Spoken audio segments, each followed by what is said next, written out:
Hello dear student, welcome. तो अभी हम लोग नेक्स्ट टॉपिक डिस्कस कर रहे हैं, responsibilities of business toward government. मतलब एक बिजनेस फर्म गवर्नमेंट के लिए क्या करना चाहिए, मतलब बिजनेस की ड्यूटी क्या है गवर्नमेंट की तरफ, या फिर गवर्नमेंट जो रूल्स एंड रेगुलेशन बनाता है, जो माई बाप है, वो बिजनेस से क्या एक्सपेक्ट करता है। तो what are the responsibility of business toward government, और गवर्नमेंट बिजनेस से क्या उम्मीद करता है। तो आपका बिजनेस है, आपको गवर्नमेंट के लिए क्या करना है, लड्डू पेड़ा नहीं देना है। सबसे पहली बात, गवर्नमेंट आपसे क्या उम्मीद करता है, timely payment of tax. Government क्या बोलता है, तू अपना बिजनेस कर, कमा, खूब कमा, अच्छी बात है, क्योंकि इससे देश का ही फायदा होता है। पर जो तू प्रॉफिट अर्न कर रहा है उसके ऊपर जो भी टैक्स निकलता है गवर्नमेंट को पे करो, टैक्स की चोरी मत करो। तो गवर्नमेंट क्या उम्मीद करता है कि बिजनेस से, कि बिजनेस फर्म क्या करना चाहिए, टाइम टू टाइम क्या पे करना चाहिए, टैक्स। तो government impose various types of tax. Government impose मतलब लगाता है, अलग अलग टाइप के टैक्स लगाता है, sales tax, income tax, wealth tax, corporate tax. तो business firm should pay this tax from time to time. उसको टैक्स क्या पे करना चाहिए, टाइम टू टाइम।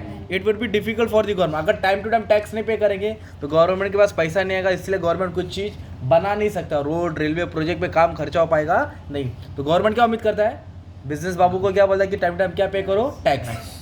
फिर दूसरा गवर्नमेंट उम्मीद करता है, government expect that observing rules and regulation. जो भी बिजनेस फर्म है, बड़ी बड़ी कंपनी है, वो अपना बिजनेस करे और गवर्नमेंट के कानून के साथ चले। गवर्नमेंट का जो कानून है, जो लॉ है, उसको ब्रेक ना करे, रूल्स एंड रेगुलेशन फॉलो करे। क्या फॉलो करे, rules and regulation.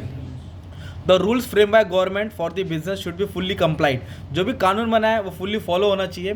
The business should follow the loss. Loss मतलब कानून, लॉस मतलब रिगार्डिंग ऑब्टेनिंग लाइसेंस, मतलब बिजनेस चालू करने के लाइसेंस लगता है, आप लाइसेंस निकालो। बिजनेस को ऑपरेशन के लिए जो भी डॉक्यूमेंट लगता है वो डॉक्यूमेंट रखो। प्राइस का जो गवर्नमेंट सेट करता है उसको फॉलो करो। They should conduct business lawful. Business को कैसे करना है, कंडक्ट करना चाहिए लीगली। इलीगल तरीके से बिजनेस को कंडक्ट मत करो, गवर्नमेंट की गाड़ी आएगी जाएगी, tax to time tax, fine, penalty, तो बिजनेस दिक्कत में आ सकता है। यही गवर्नमेंट बोलता है कि बिजनेस का जो भी रूल्स है गवर्नमेंट बनाए वो फॉलो करो। और गवर्नमेंट आपसे ये उम्मीद करता है बिजनेस फर्म से कि आप अपना बिजनेस को ना एक्सपोर्ट लेवल पे लेके जाओ, इंटरनेशनल मार्केट पे लेके जाओ, ताकि अगर बिजनेस आपका बाहर भी होएगा, एक्सपोर्ट भी होएगा, तो बाहर का करेंसी अंदर आएगा, डॉलर्स में इंडिया को पैसा आएगा, जिसके कारण बिजनेस, जिसके अपना देश और स्ट्रांग हो जाएगा, बैलेंस ऑफ पेमेंट और स्ट्रांग हो जाएगा, देश में सरप्लस बजट रहेगा। क्या बजट रहेगा। The government also aspects from the business. Government क्या कर रहा है, एक्सपेक्ट कर रहा है, उम्मीद करता है किससे, बिजनेस से, that will earn foreign exchange bye exporting goods. Foreign exchange कैसे अर्न करेंगे, बाय एक्सपोर्टिंग गुड्स। तो government require foreign exchange for implementing various goods. Government को अगर फॉरेन एक्सचेंज मिलेगा, देश में बाहर का पैसा अंदर आएगा, तो गवर्नमेंट का बहुत सारा प्रॉब्लम सॉल्व होगा। बिजनेसमैन क्या उम्मीद कर रहा है, इकोनॉमिक डेवलपमेंट। क्या बोल रहा है, इकोनॉमिक डेवलपमेंट, मतलब बिजनेसमैन अपने बिजनेस को एक्सपांड करे, ग्रो करे। जैसे रिलायंस इंडस्ट्री एक छोटी सी कंपनी थी, आज 100 कंपनी है उसके अंदर। रिलायंस 100 अलग अलग प्रोडक्ट बनाता है, तो 100 अलग अलग प्रोडक्ट बनाने के लिए बहुत सारे वर्कर लोग काम करते हैं। मतलब रिलायंस कंपनी में कम से कम 8 से 10 लाख लोग काम करते हैं। टाटा कंपनी में भी आराम से 10 से 20 लाख लोग काम करते हैं। तो जितना इंडस्ट्री स्प्रेड होएगा उतना देश डेवलप होएगा। ये बिजनेस की ड्यूटी है, ये गवर्नमेंट उम्मीद करता है। किससे उम्मीद करता है, बिजनेस से, कि बिजनेस को क्या करे, फैलाए, एक्सपांड करे, तो जिससे इकोनॉमी क्या होएगा, डेवलप होएगा।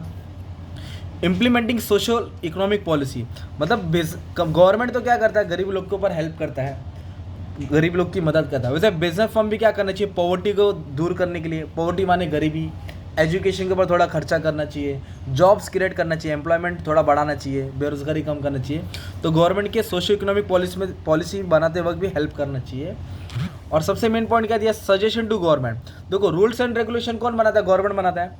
चाहे फॉरेन ट्रेड पॉलिसी हो, चाहे लाइसेंस हो, चाहे रूल्स एंड रेगुलेशन हो, रजिस्ट्रेशन हो, जीएसटी हो, इसका रूल्स गवर्नमेंट बनाता है। तो बिजनेस फर्म गवर्नमेंट को सजेस्ट करना चाहिए कि बिजनेस में क्या क्या दिक्कत आता है, वैसा कानून बनाता है कि हमारा बिजनेस इजीली कंडक्ट हो। Business organisation can provide suggestion, मतलब बिजनेस लोग किसको सजेशन देंगे, गवर्नमेंट को, to the government before framing planning. Framing मतलब बनाना, क्या बनाना, कोई भी पॉलिसी बनाते वक्त, इंडस्ट्रियल पॉलिसी या इंपोर्ट एक्सपोर्ट पॉलिसी या लाइसेंस पॉलिसी, तो गवर्नमेंट जब कोई भी पॉलिसी बनाएगा तो बिजनेस फर्म गवर्नमेंट को सजेस्ट करना चाहिए, ताकि उसके हिसाब से पॉलिसी बनेगा और रिलेशन क्या रहेगा, फ्रेंडली रहेगा, फिर कोई भी दिक्कत पैदा नहीं हो सकता ना। अभी कोई रूल्स एंड रेगुलेशन जब गवर्नमेंट बनाता है और बिजनेस वाले कुछ बोलेंगे नहीं, तो गवर्नमेंट अपने हिसाब से कानून बनाएगा और तुमको जमेगा नहीं। तो इसलिए बिजनेस फर्म को गाइडेंस, सजेशन देना चाहिए गवर्नमेंट को, तो गवर्नमेंट उस हिसाब से ही रूल्स एंड रेगुलेशन बनाएगा। सबसे मेन पॉइंट है नो फेवर्स। कोई भी बिजनेस किसी भी गवर्नमेंट के ऑफिसर को ब्राइब नहीं देना चाहिए, रिश्वतखोरी नहीं देना चाहिए। अपने मामला मतलब मेरा काम आसान हो तो इन्फ्लुएंस करने के लिए ब्राइबिंग, गवर्नमेंट ऑफिसर क्या है टेबल के नीचे बहुत पैसा लेते हैं, ये सब नहीं करना चाहिए। तो बिजनेस फर्म उनको लालच नहीं देना चाहिए, किसको, गवर्नमेंट को। कमर्शियल ऑर्गेनाइजेशन मतलब business should not take any favour, किसी को फेवर नहीं करना चाहिए गवर्नमेंट ऑफिसर को बाय ब्राइबिंग, ब्राइबिंग माने रिश्वत, ब्राइबिंग माने रिश्वत। और गवर्नमेंट क्या बोलता है कि थोड़ा बहुत तुम ना गवर्नमेंट की तिजोरी में दान करो, कंट्रीब्यूटेड टू गवर्नमेंट ट्रेजरी। मतलब जब भी देश में कहीं बाढ़ आ गया, अर्थक्वेक आ गया, कोई बुरा हादसा हो गया, तो उस हादसे में जैसे लॉकडाउन हुआ था, बड़ी बड़ी कंपनी ने पीएम केयर फंड में अमाउंट इन्वेस्ट बोल रहा हूँ, जमा किया था ना, ताकि वो पैसा गरीब लोग के लिए काम आ जाए। तो ऐसे गवर्नमेंट उम्मीद करता है कि बिजनेसमैन इमरजेंसी के टाइम गवर्नमेंट को हेल्प करे। तो ये एक बिजनेस, ये किसकी ड्यूटी है, बिजनेस की ड्यूटी, किसकी तरफ, गवर्नमेंट की तरफ। वैसे कस्टमर है, शेयर होल्डर्स है, एम्प्लॉयज़ है, सोसाइटी है, ये भी सब पढ़ लिया है। तो अच्छे से तुमको 6-7 पॉइंट पढ़ना पड़ेगा, राइट। एग्जाम में क्वेश्चन देखो ऐसा आएगा, पेज नंबर इधर है, जस्टिफाई में किधर भी घुमा के आएगा। तो एक तो लॉन्ग आंसर में आएगा, पेज नंबर 132 में दिया है, what are the responsibility of business toward government. तो गवर्नमेंट की रिस्पॉन्सिबिलिटी लिखना, जो भी हमने पढ़ा वो उठा के डाल सकते हैं। और जस्टिफाई में कैसा आएगा, पेज नंबर 131 पे दिया है, 131 पे जस्टिफाई में किधर दिया है गवर्नमेंट वाला, role of media, business should follow expectation society, environment, pollution, stock action, ethics, तो इसमें नहीं दिया है। पर कहा भी गवर्नमेंट इधर आया, state responsibility toward business government, 4th का 3rd। तो ये वाला तुमको आंसर उठा के लिखना पड़ेगा, 5 पॉइंट तो लिखना ही पड़ेगा, ठीक है। Thank you.